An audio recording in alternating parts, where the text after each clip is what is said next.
A quiet evening at home began like any other family gathering. My husband Steve and I were hosting a small dinner party with a few close relatives. Among the guests was Steve's nephew, Alex. A bright young man in his mid-20s, Alex had grown especially close to Steve after the loss of his father. We both thought of him almost like a son. Dinner was pleasant, filled with laughter and stories shared over glasses of wine. While I had known Alex for years, this was one of the rare occasions where we spent extended time together without a larger group around. As the evening progressed, Steve suggested Alex stay overnight, since it was getting late and Alex lived across town. I readily agreed, thinking nothing of it. It seemed perfectly natural for him to stay with us. But I couldn't have predicted how the night would unfold. After everyone else had gone to bed, Steve retired early, tired from the long day. Leaving Alex and me alone in the living room, we sat together on the couch, talking about his life, career, and travels. Initially, the conversation was light-hearted and enjoyable, but as the night wore on, the atmosphere subtly shifted. Whether it was the wine or the cozy setting, Alex's gaze lingered on me longer than usual. "You know," Alex began, his tone slower and more deliberate, "I've always admired you, Auntie. You're different from other women." I laughed nervously, brushing off his comment. "Oh, come on, Alex. That's sweet, but I'm just your aunt," I replied. "No, I mean it," he insisted, leaning slightly closer. "Uncle Steve is lucky to have you." His words unsettled me, but I didn't want to make the situation uncomfortable. I tried redirecting the conversation, but Alex kept returning to subtle compliments. Each one became more personal, laced with a playful tone that carried an undercurrent of something I couldn't quite define. The tension between us grew heavier, and I became increasingly unsure of how to respond. As midnight passed, I felt an inexplicable guilt creeping over me. I hadn't done anything wrong, yet the way Alex looked at me sent a flutter through my stomach, something I knew I shouldn't feel. Still, I tried to rationalize it. He was Steve's nephew, someone we trusted completely. But tonight felt different. The room seemed smaller somehow, or maybe it was the way Alex's presence filled the space. His attention was entirely focused on me, his words deliberate, his eyes following my every move. I realized how much he'd changed over the years. He was no longer the awkward boy I remembered, but a confident young man, and right now, that confidence was directed entirely at me. "Oh, we don't mind going outside." "It'll be fun for me," replied Betty, adding her voice to the game, Alex suggested suddenly, leaning back against the couch as if completely at ease. "It'll be fun. Remember how we used to play games when I was younger?" I hesitated, sensing a subtle change in his tone. "What kind of game?" I asked, raising an eyebrow. "Oh, nothing serious," he said with a mischievous grin. "Just something to pass the time. It's not like either of us is ready for bed." I glanced toward the staircase, half expecting to hear Steve's footsteps, but the house was silent. A strange mix of vulnerability and curiosity washed over me. It was just a game, right? Harmless enough. "All right," I said slowly, crossing my arms. "What do you have in mind?" Alex's grin widened as he reached for a deck of cards on the coffee table. With practiced ease, he shuffled them, the cards flipping expertly through his fingers. "Let's keep it simple," he explained. "If you lose a round, you have to answer a question honestly, no lying." It sounded innocent, even though the tension in the room suggested otherwise. I agreed, figuring it would help dispel the awkwardness between us. The first few rounds were lighthearted, with questions about work, hobbies, and family, but as the game progressed, I noticed the atmosphere shifting. The energy between us grew heavier, and Alex's expression took on a subtle challenge, as though he was daring me to go further. Then came a round I lost. Alex leaned forward, his gaze steady. "Have you ever felt like someone other than Uncle Steve understood you better?" he asked. I froze, caught off guard by the unexpected question. Heat rose to my cheeks as I laughed nervously, trying to dismiss it. What kind of question is that? I asked, attempting to steer the conversation away. Hey, no lying, Alex reminded me, his teasing smile carrying an undertone of seriousness. You promised. I swallowed hard, unsure of how to respond. I don't know, Alex.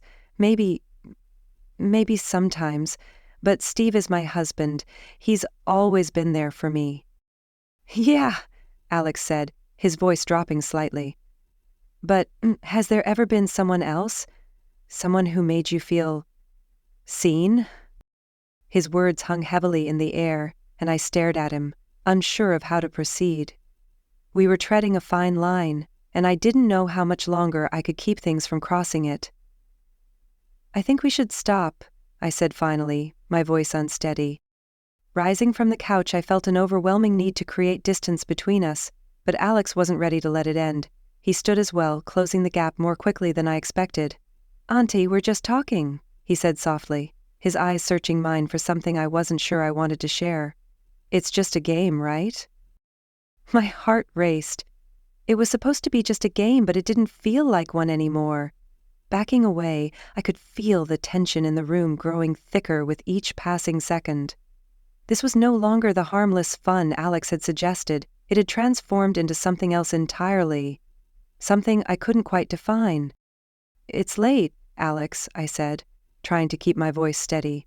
We should both get some rest. He didn't respond immediately. Instead, he kept his eyes locked on mine, his expression unreadable. It was as if he was weighing a decision, trying to determine whether to push further or step back. I'm sorry, he said finally, his tone softer now. I didn't mean to make you uncomfortable. I let out a breath I hadn't realized I was holding, feeling a wave of relief as Alex acknowledged the boundary we had approached. It's okay, I said, even though my heart was still racing. Let's just call it a night. But as I turned to head upstairs, Alex reached out and lightly touched my arm. The gesture was subtle, but it sent a shock through me. I froze, unsure of how to respond. Auntie, he said softly, his tone serious. I meant it when I said I admire you. I don't want you to think I was joking. I'm not trying to cross any lines, he said quickly, as though he sensed my hesitation. I just wanted you to know that, that's all. I'll go to bed now, I promise. For a moment, silence hung in the air, broken only by the faint ticking of the clock on the wall. From upstairs, I could hear Steve's soft snores, oblivious to the tension that filled the living room. Finally I nodded, unsure of how else to respond.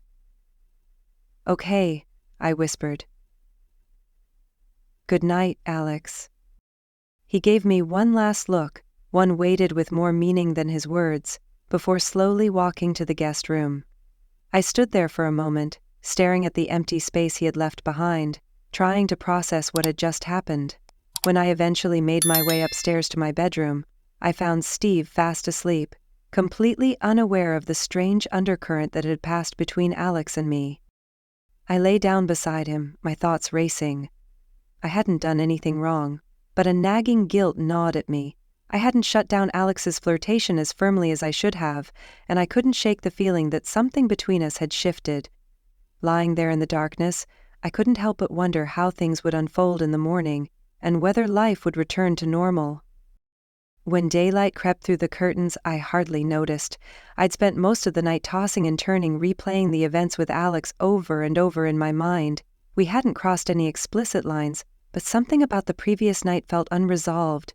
It was as if we had gotten too close to a boundary that neither of us should have approached. Trying to push away the lingering unease, I climbed out of bed. Steve was still sound asleep, oblivious to my inner turmoil. I quietly slipped out of the room and headed downstairs, hoping a cup of coffee might calm my nerves. As I entered the kitchen, I was surprised to see Alex already there, sitting at the table with a mug in his hands. Our eyes met instantly, and I felt a knot tighten in my stomach. I wasn't ready to have this conversation, but it seemed unavoidable now. Morning, he said cautiously, as though testing the waters. Morning, I replied, keeping my voice neutral. I busied myself at the coffee machine, trying to ignore the awkwardness hanging in the air. For a few moments the room was filled only with the sound of the brewing coffee. The tension from the night before lingered, like a storm that hadn't quite passed. Finally, Alex broke the silence. "I'm sorry about last night," he said, his voice quiet but sincere. "I didn't mean to make things weird." I paused, my back still turned to him. A part of me wanted to brush it off and move on, but another part knew we had to address it. Ignoring it would only make things worse. Turning around, I faced him and said carefully, "You didn't make things weird, but we came close to something we shouldn't have." Alex lowered his gaze to his coffee, his expression serious. I know," he admitted. "I shouldn't have said what I did. I don't know. I've always looked up to you, and I guess things got confusing last night." I sighed, finally sitting down across from him. "Alex, I understand, and I appreciate your honesty, but we can't let things go in that direction. You know how much I care about you, but I'm married to Steve. This can't go any further." He nodded, his face reflecting a mix of regret and understanding. "I don't want to mess anything up," he said quietly. "You and Uncle Steve mean a lot to me." I could feel the weight of his words, and despite everything, I felt a sense of relief. We had ventured into dangerous territory, but now it seemed we were both stepping back before any real harm was done. While the memory of the subtle tension from the night before would be hard to forget, we had drawn a clear boundary, and it was evident where we both stood. "I'm glad we're talking about this," I said softly. "We'll move past it, but we just need to be more careful." Alex offered a faint smile, though a hint of awkwardness remained in his expression.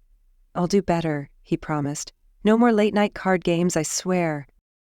I chuckled, feeling the tension in the room finally begin to ease. Good plan. As we wrapped up the conversation, I heard the sound of Steve's footsteps coming down the stairs, echoing through the quiet house. I glanced at Alex, offering him a silent look of reassurance that everything would be all right. Steve entered the kitchen with a yawn, completely unaware of the emotional whirlwind that had passed between Alex and me in just a few hours. "Morning, you two," he greeted, grabbing a cup of coffee. "Didn't stay up too late, did you?" Alex and I exchanged a quick glance, sharing an unspoken understanding. "No, not at all," I replied with a smile. "Just a quiet night."